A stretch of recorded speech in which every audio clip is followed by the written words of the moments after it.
Any and all questions. It can be about anything. Yeah, any and all questions. So the first question that I have for you is, what is your book about? So, you know, the subtitle is How Entrepreneurs Turn Failure into Success. And so I really wanted to write this bold, honest book about what really happens to entrepreneurs on the way to their journey, whatever it may be. And some entrepreneurs don't make it. You and I both know that 85% of the businesses in the United States fail after the first 5 years. Yeah. And so I was in year 3 of Scaramucci Capital, and we were in a tailspin. We were ready to descend into the rabbit hole. And what happened to us is we started our company in '05, we raised a ton of capital, we're in the asset management business, and then the global financial crisis hit in September of 2008, and our world started spinning out of control. And so I wrote a really honest book about it, about my self-consciousness, my anxiety. You mentioned the ulcers before we went live, the ulcer. Right. I also wear a mouth brace now because I was grinding my teeth. Yeah, I actually have to do that as well. Yeah, but you're a CEO of Bookstr. So what ends up happening is there's a great expression in life that you have to be careful what you wish for, because sometimes you end up getting it. And so here I was as an entrepreneur, and I'll be brief on my background. I grew up in a middle-class family. Parents didn't go to college. I went to a public high school, went to Tufts University in Boston, and then I went to Harvard Law School. Then I spent 7 years at Goldman Sachs, although I got fired in the middle of it, which we could go into if you guys have interest. I write about it in the books. I got fired from my first job because it really wasn't very good at my job. And then I got rehired into Goldman Sachs into another area. So I try to give a very honest book so that if a millennial picked up this book or a first-time entrepreneur, it wasn't a sanitized version of things. You know, I could read you my resume: Tufts, Harvard Law School, Goldman Sachs, built 2 companies. I won the Ernst & Young Entrepreneur of the Year Award in 2011. And you say, oh, that's all great, and it's all sanitized version of success, but that's not really how it happened. I had tremendous anxiety and pitfalls in the 2008-9 period of time. Yeah. And I thought I would write a book about that and sort of categorize it for people so that they could read it and say, you know what, this is a real story. It's an honest story. And so many people have this sort of ups and downs happen to them. You know, Steve Jobs, thrown out of Apple Computer. We're now talking on the Apple Computer movie studio, also known as an iPhone, right? But he was thrown out of the job, and then he had to come back. Bill Gates, he failed with the first operating system. He had to go to his dad and borrow money. Michael Dell, when I was working at Goldman Sachs, he came into us to raise money.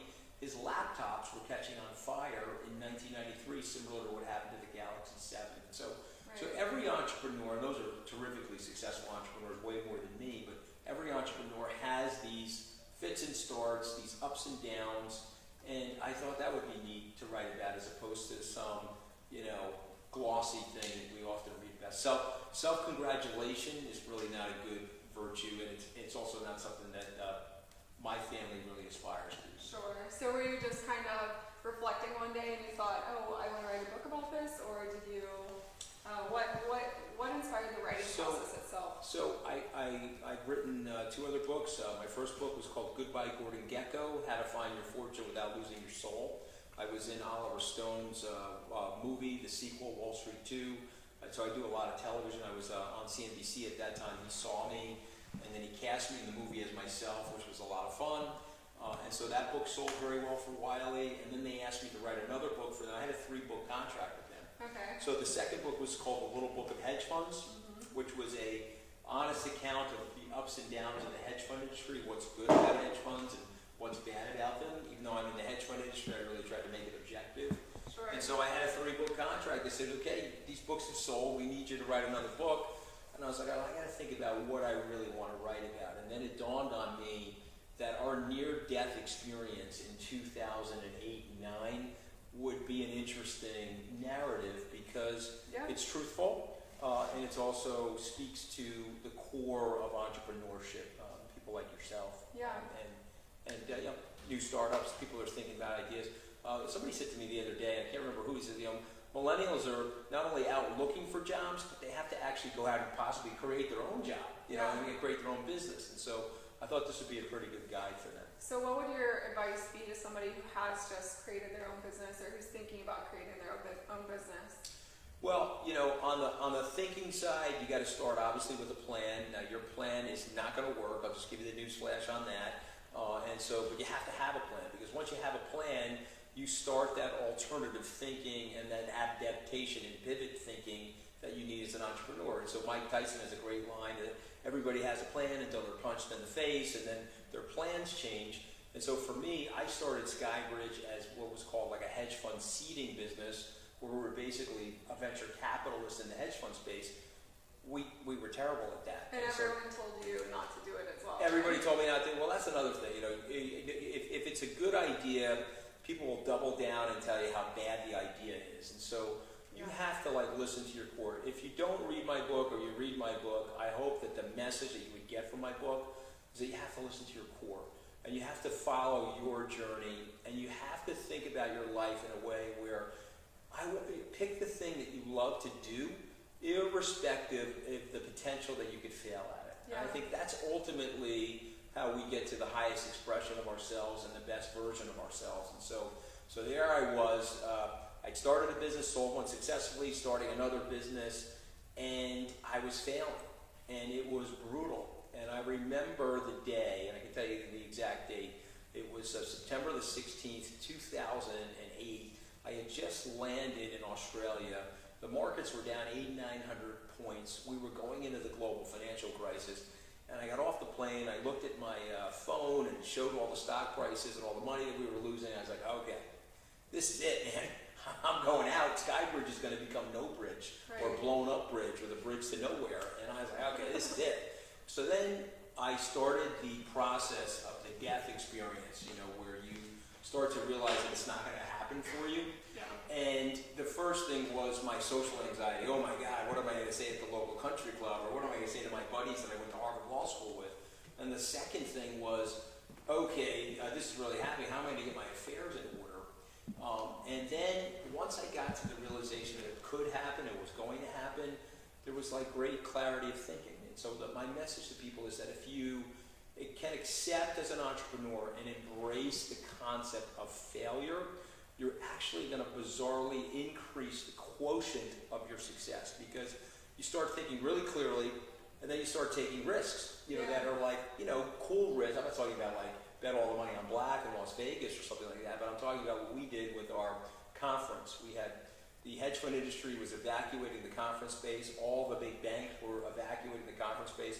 So one of my partners said, okay, let's go throw a conference in Las Vegas. I'm like, all right, this guy's crazy. I said, it's either going to be the farewell party, like Skybridge hit the the iceberg like the Titanic and we're going down, or this will be known as a pivot point in our industry. We're going to look like visionaries. And so I wrote that in the book. I people that I went to, I was at one of the universities, I think I was at Rutgers. One of the kids raises his hand. He says, could you please explain to me the brilliance and the vision of how you started the SALT conference? I'm like, no, we were basically out of business. Right. And then we were trying to come up with ideas. And so it's very binary. If it failed, you would have said, oh, that's the idiot that threw that conference in Las Vegas in 2008 and went out of business. Or it would succeed, and you're like, okay, there's the visionary. Let's give him the Ernst & Young Entrepreneur of the Year award.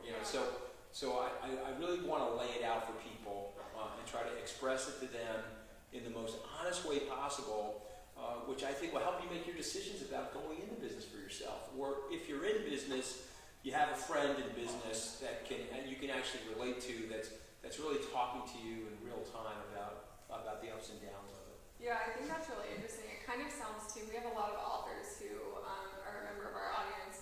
It's almost like that kind of is the author experience as well. No question. Authors, did you, when you started working on your book deal, was it obviously, were they like, oh, no, yeah, of course, or did you have any rejection on that? Oh no, it was like a total disaster. So basically, my first book, I did everything wrong. If Wiley, the publisher's listening, they're going to probably be mad at me, but I'll tell you guys candidly, I was an unknown person, unknown author, subject writing skills probably, and so they basically said to me, to tell you what, we'll offer you this book contract, but you got to guarantee us a certain number of book sales. Right. So in a weird way, I was self-publishing the first book. Sure. But I got very lucky because when I gave the manuscript of the book to Oliver Stone, yeah. who was just bringing out Wall Street 2, he said, this is a really cool book. This is like the death of Gordon Gekko.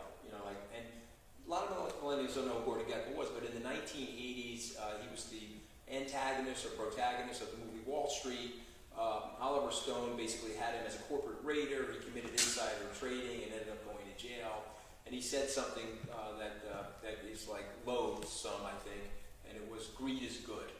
So my book was Goodbye Gordon Gekko, and why that's like a bad thing for our society and for Wall Street. So we tied the book into the movie, and then the book really sold. And so that's how the snowball effect came as an author. There you go. As a first-time author, I wasn't at all respected. So if you're an author out there listening and you've known that feeling of disrespect, I'm in your club. Let me put it that way. Right. We have some questions that have come in from our audience. One of them is, who is your favorite author and why? Okay, so I love books, okay, and so I nailed the fact that you're a Capricorn. I'm also Capricorns love books, by the way, not to get into the astrology, but so I'm probably buying 25 books for every 2 that I can read. So I have a number of different favorite authors. So I'm going to give you one from a long time ago, and I'm going to give you one from today. Okay. So Herman Wouk, W-O-U-K, he's still alive. He's probably in his 90s. He wrote 2 great books in the late 70s called Winds of War and War and Remembrance. And these are historical novels about World War II. I think if you want to have like a pretty great soap opera-like read, but also get some historical context of what was going on in the world during the wars, at least the Second World War, he would be somebody I would strongly recommend. Okay. More contemporary to that, I love Lee Childs. I love Daniel De Silva. I'm a little bit of a spy enthusiast. Okay. So those are 2 of my favorite, what I would describe as fiction authors, although they are writing with some great detail about contemporary accuracy of contemporary things. On the nonfiction side, I'm a big Michael Lewis fan. That probably is not going to surprise you because of the industry I'm in, Wall Street. I always think he has a very interesting angle on what he's writing about. I'm a Bill Cohane, C-O-H-A-N fan. He wrote a great book about Bear Stearns. He wrote a really, really good book about the Duke lacrosse scandal called The Price of Silence. And so those books are real and they're instructive. And I often feel like the best authors are the ones that are already inside your brain. They're either part of your subconscious or they're part of your forward-thinking cognition. You're like, wow, I have thought of that before. Or wow, as a fiction writer, I have felt that before. Right. And so I think we get from our authors such a great expression of the human condition. And so those are a couple of my favorites. Okay. You guys will have to check those out. We also have, who has had the greatest influence on your career and or your book? So maybe two questions. The greatest influence on my career is probably like a really cliche thing, but for sure the greatest influence on my career are like my mom and dad. Okay, and I'll explain to you why. Because they never went to college. They got up early, worked super hard. My dad started with a lunch pail, 3:15 in the morning. And let me tell you, I'm from an Italian family on Long Island. If he was home at 5:15 to eat dinner and you weren't there, there was what to pay. Okay, and so unless you were like playing sports, you got the excuse. But so we had a pretty strong work ethic in the family. We had a good neighborhood vibe. But my parents really bought into the American dream. Okay, they were a part of the aspirational working middle class, and so they were like, go to school, do your homework, buy into the system, and anything you want, you can really do. And so they actually had me believe in that as a kid, and so that's why I pursued the things that I did. I don't think I could have had the strength and temperament or the ability to take risks if I didn't have people like that believing in me at the early part of my life. Absolutely. Someone today that I respect enormously in business, and I wrote about in my acknowledgments, and even throughout the book, is Andrew K. Bozar Jr. He was my business partner at Goldman. We left together 20 years ago, December 1st, 1996. We left Goldman Sachs together to start our first business. And so he was maybe 10 years older than me, and he was an amazing guy, generous, professional. He was from the Midwest. He had these classic Midwestern values, and I really looked up to him, and he was a role model to me in many ways. Great. And are those the same inspiration for your book, or? So the inspiration for the book was, it's a good question. Let me see how I phrase it. So I wrote the two other books, and then this book came to me one night when I was asked to speak, I had actually won this, I don't know, it was like the National Foundation for Teaching Entrepreneurship Award. And so, you know, it was a big night. I brought my parents, and I went up to get the award, and then people asked to take some questions, and people were like, you know, again, it's no false modesty or anything, but people were like overly praising me for being able to figure out the business and create the media brand, and I was like, okay, you know, that's great and everything, but that's not like how it really happened. Right. And so I remember coming off the stage and saying, you know what, no false modesty, I want to write a real story about what really happened so that like people could read it and say, hey, you know what, I could be that person. Or, you know, I mean, I wrote in the book, I don't know if you got to the part where my first job interview, I'm wearing like 100% polyester. Okay, so I have a polyester shirt on. It's like white on white, a polyester suit. I had a black Guido polyester tie. Okay? I was fully flammable for my first job interview. Okay. In the meantime, you know, I thought I looked fantastic. I had no ideas. I'm showing up at the interview. There's a couple of guys at Goldman Sachs, and I answered all the questions beautifully. And then the guy's like, "All right, look, man, you're the worst dressed person at the Harvard Law School. Okay, you gotta go get yourself a suit. Okay, we can't invite you back to Goldman Sachs dressed like this." And I remember being like mortified. I remember calling my mom, who I thought I was like dressed for success, you know. Right. Just like these people don't know what they're talking about, but they actually did. You know, natural fibers are probably like a better way to go to a job interview, right? So why do you think that you would just hire the right candidate anyway?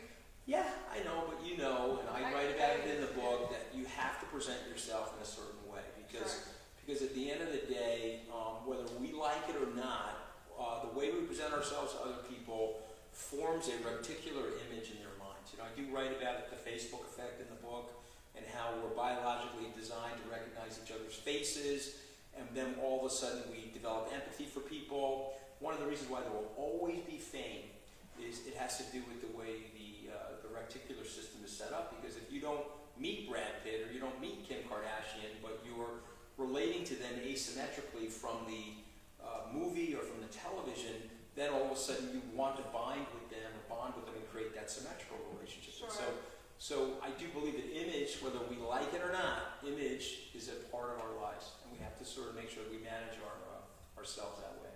Okay, yeah, I agree with you. Can you tell me a little bit about your writing process? Were you writing in the morning? I get the feeling that you're a pretty busy guy, so I'm guessing, like, how are you balancing your writing and your life? Really good question. So the iPhone 6 basically changed my writing process. So if you said to me that question in 2006, I had a laptop and I was writing in a library, or I was writing in my house, my home office, or even in my own corporate office. But now with like Google Docs and all these like cool tools on the iPhone, I find myself writing. I'm writing standing up, waiting online. I'm writing in an airplane. I'm writing in my home. I'm writing in the back of an Uber. I find that what I have to do for my writing process is there's 15 chapters in there, and so when I say, okay, what do I want to write about? And then I take index cards and I write down what I want to write about. Then I start organizing the index cards into what I think will be chapters. Oh, okay. And then I lay it out on one page. I say, okay, chapter 1 do this, chapter 2. But then I don't write sequentially. Right. I could have wrote chapter 13, which is on the concept of sprezzatura, which if you want I can explain it to you. But I probably wrote that first, because I think that is so true about life. Okay, can I explain? Sure. Okay, so sprezzatura is an Italian word, and the best way I can describe it is like watching a duck on a pond. Okay, the duck is moving like super seamlessly on the pond, and everything looks fantastic. But under the water, that duck is moving. Right. Okay? And so I write in chapter 13 of this book that you're the entrepreneur, you're feeling all of your own personal struggle, all of that flippy-flop going on underneath the water. You're looking at the other person and they're moving like this, okay? And so the point of me bringing it up is that don't be intimidated by anybody. Sure. Okay, at the end of the day, everybody has their own struggle. Everybody's dealing with some kind of dysfunctional family issue. My family would put the fun in the word dysfunctional. We have to. Again, everybody's got something going on, and so what we do is we compare ourselves to other people, or we compare our business success to somebody else's, and it's a bunch of nonsense. Don't do that. Focus on what Bookstr, where you want it to be in 5 years, and don't care about your competitors. Focus on the people and the culture that you want to create for your people, and focus on the delivery mechanisms that you're going to bring to your clients, and do it with the most passion and energy that you can, and it's likely to work out. They may not happen exactly as you want them to, and certainly Skybridge has not. If you told me I was going to be the host of Wall Street Week, I was going to run the SALT conference in Las Vegas, we went from $400 million to $200 million in assets under management on the way to bankruptcy, and now we're running $12.3 billion. We're the 10th largest in our industry. I never would have believed any of that. But things have a way of working out as long as you can keep your mind fluid and you can keep yourself positive. Yeah, and I think probably just from what I'm reading about your book, or in your book, is that you kind of address some of that in your book, saying like, these are the struggles that you might have. It's kind of like a playbook, or so to speak, for anyone that's an entrepreneur. It's a screenplay. It's an entrepreneurial screenplay. Here's the plot. Yeah. You're the protagonist in the plot, and I got bad news for you. There's some really bad twists and turns that are going to happen. Sure. But it'll end up really happy for you is if you pursue it, recognizing that the journey and the process of it is as worthy as whatever the destination that you're shooting for. Okay. And then we have another question as well. Who will gain the most from this book? Okay, so I really did try to write it for an early stage entrepreneur, or for somebody like you said, coming into entrepreneurship. Right. And so I wanted it to be, in fact, I just got called by one of the business schools. One of these business professors at Washington University read the book, called me and said, hey, can you ship me some of these? And he wants to add it to his course curriculum. And so I would just want it to be like a book that somebody could pick up. They could learn a little bit about networking, selling, negotiation, planning, and then the most important thing, self-awareness. And so that's the people I think would enjoy the book, or I would hope would enjoy the book. Yeah, I would also say like there's kind of like certain manuals for startups. There's the Lean Startup, obviously, and then 0 to 1. Peter Thiel wrote a great book. Sure. In fact, can I tell the story? Yeah. So the title was From Nowhere to Somewhere. I'm like, okay, that's not going to work for me, because it's like Peter's book. It's from 0 to 1. Yeah. By the way, Peter wrote a great book. Yeah. And I've handed Peter's book out to people, and I read Peter's book, and it's a little different from my book. Yeah. I mean, he's a little bit more engineering orientated, and it's a little more like, technical. Yeah. This is more of a narrative, and I tried to bundle in some stories Yeah. to make it relatable. But then you also have tips on here too, like how to manage your employees, or the kind of atmosphere that you want to create when you're 100%. starting a business from scratch. So I think all that's very valuable. Watch your pronouns, because I think that's a very big indication of how you're going to manage. So for me, I like people that say we, they say our. We think about the team. We think about together. I don't really love the people that say I, me, mine. This is going to sound very cliche, but you should really take it to heart. Team, together, everyone achieves more. Okay, my high school football coach used to say that to us, and he used to reward the people that could subordinate their ego to the betterment of the team. And good entrepreneurs, they know how to set up their team in a way that does that, because then you can take a small group of people and you can do monumental things. I mean, we have a 2,200 person conference, but we only have 3 people at Skybridge working on it, because we're able to leverage the rest of that team because of the culture that we're trying to create. Yeah. Also, people have never worked for me. People work with me. You see the difference? Yeah. Because now when I say the word for, I'm like this supercilious, arrogant dude where I've got people that are working for me and I'm lording over them. Okay? I don't need that. I need that like a headache. I would rather be at the cocktail party saying people work with me, that we set this up as a collaboration, and this way the people feel more autonomous. They'll take more ownership and they'll work with more purpose than if they feel like they're working for you in an inordinate way, where it becomes a job and some level of drudgery. Yeah. Make sense? Yeah. What companies would you say that you like the way they run their company? So as you were building yours, what companies were you looking to? Well, listen, I would say that the 2 companies that I study the most carefully are Apple Computer and Starbucks. And so I'll explain why. Because these 2 companies are in the commodity business. And by the way, I'm in the commodity business. So I have an asset manager called Skybridge Capital, but there's trillions of dollars in asset management, and there's a gajillion competitors of mine. And so you would say, okay, this guy's in a commodity business. Apple Computer is selling a laptop, a hard top, a smartphone, a watch, and I probably missed one, a desktop computer. Those 5 products are being offered by everyone in electronics. Yet Apple has figured out a way to create a customer experience in an ecosystem so that people feel cool when they own an Apple product. They feel like they're part of something, whether it's their App Store, the iBooks, Apple Music. There's an ecosystem. One of the largest commodities, or the highest volume commodities in the world, is coffee.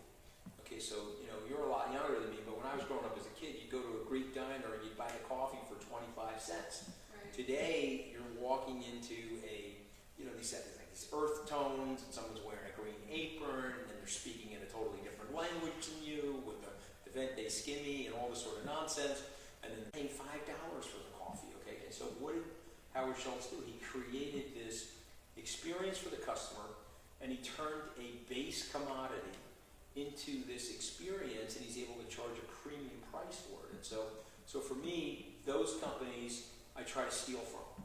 And I try to steal from the most flattering ways. I try to think about, okay, how can I create that experience for us? So we have a newsletter.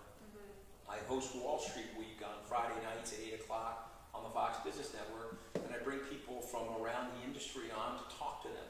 So now my clients feel like there's some level of accessibility to us. Right. I'm writing books so that people could pick up a book and they could learn about us or our business.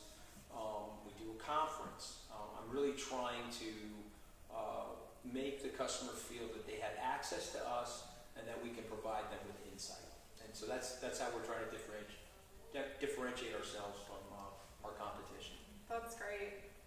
Well, I appreciate you, thank you. Speaking with our audience. Thank you very much. The book will take 4 hours and 5 minutes to read. That's a plane ride down to Florida and back if you live here in New York. I did design the book for that, and I wanted you to be able to say, how you got the gold star in kindergarten for reading the book, even if it was only 3 pages. That's sort of my book. And then you also have the foreword the intro by Tony Robbins as well. Yeah, that was very nice. Yeah, he read the manuscript and he gave it 2 thumbs up, so he's willing to put his name on the book. That's great. And Peter Diamandis, too, who was the founder of the X Prize. Yeah. So that's the competition in Silicon Valley.